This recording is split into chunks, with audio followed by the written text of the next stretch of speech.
Welcome to the Mack Trucks press conference here at ATA MC&E.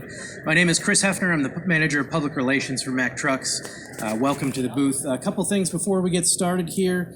On your chair, you'll notice a little thumb drive that's got the press kit for today's press conference on it, where you can find pictures, copies of the press release, a copy of the presentation, and some other information as well, and a small press gift for all of you as well. If we could just remind you guys to turn your phones to silent, that'd be great. And then lastly, we will have time at the end of the press conference for a brief Q&A. So if you could hold your questions until then, that'd be great. And then either myself or Kim Papilla will be by with a microphone so everybody can hear the question. And with that, I'd like to introduce Jonathan Randall, Senior Vice President, Sales and Marketing, Mack Trucks. Jonathan? And the crowd goes wild.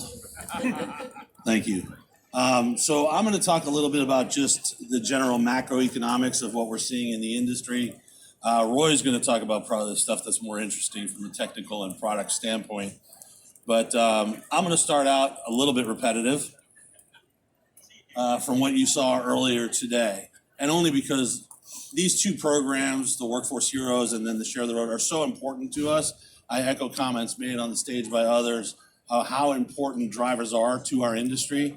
And we come out with a lot of great technology to help and assist, but ultimately it's the person in the seat that really drives a lot, pun intended, really drives a lot of the effectiveness of what's happening. So we're extremely proud to continue doing this since 2001, and we're extremely proud to now be part of this program with the Workforce Heroes, because a lot of the discussions yesterday, at least as we were standing here in the panel on stage, we're talking about the top 10 things, top 10 opportunities in the industry, drivers and driver availability, and veterans is certainly one of those pools that we need to take advantage of and going forward.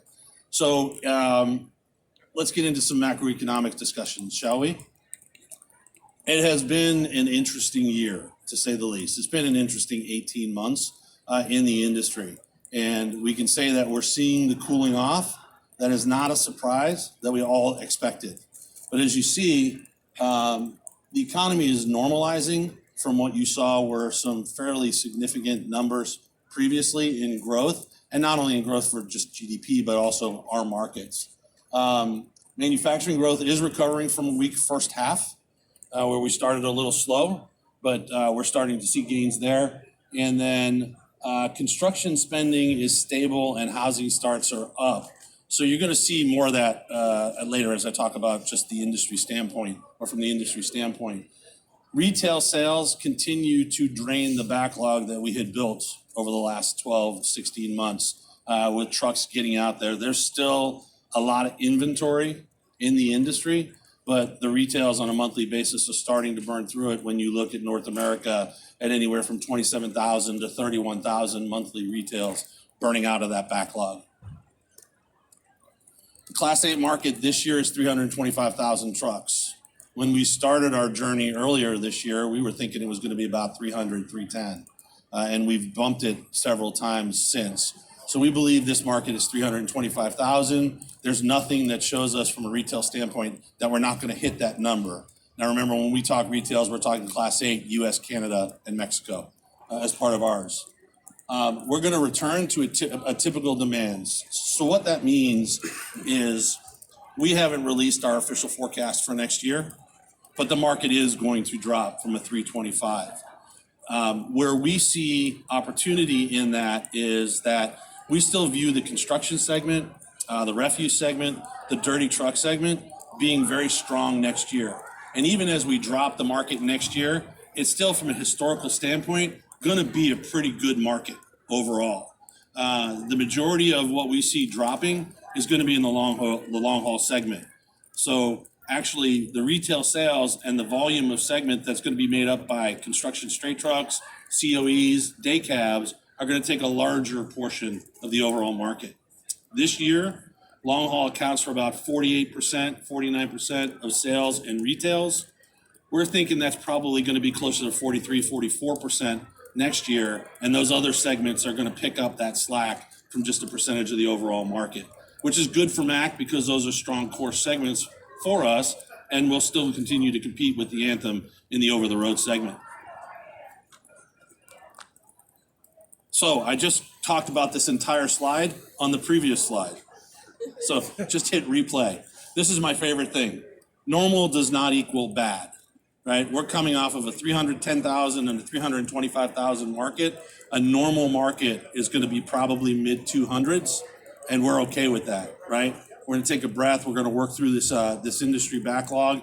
And again, over a cycle, it's a more normalized volume. We'll come out with our official forecast, not today, at a later date, probably Q4 later, where you'll know where we stand. I already talked about the rebalancing of segments. Man, I am way ahead of the plan here. And then finally, for Mack Trucks, just to reiterate, we are going into electric. We are building the electric LR for the city of New York. That goes into doesn't go into production. That goes into service January of next year. We have a second one going into service later in Q1, early Q2 with Republic, fully electric. And the plan is to get to commercialization on that truck not too far after that, after we prove out the viability of it in those very tough applications. We'll continue to focus on uptime through connectivity. We're playing, we always want to make sure that we're playing to, so hockey reference, this is American, not Canada, but I'll make it anyway. We always want to make sure that we're playing to where the puck is going. And the puck is going to uptime services, or has been uptime services, connectivity, and I believe that we are leading the industry in the segment when it comes to those services. The trucks are beautiful. I think that, and I may be biased, we have the best looking iron on the road. But more and more, the trucks, as long as they do the job they're spec'd to do, are a means to an end. And the means to that end is making sure that our customers are able to satisfy their customers. And the trucks are almost like a referee in a game, right? Not noticeable from a standpoint of delivering the services that are needed. And it's really the support after delivery that drives that. And so we are spending a lot of time, money, and effort in continuing to build our connectivity services. If you have any questions on that, I would say afterwards, Mark Curry, who's in the back, if you raise your hands, I think most of you know Mark, runs our uptime services, Senior Vice President of Uptime. He can bore you to death with everything he's got going on. And then again, continued investments for driver efficiency and fuel economy.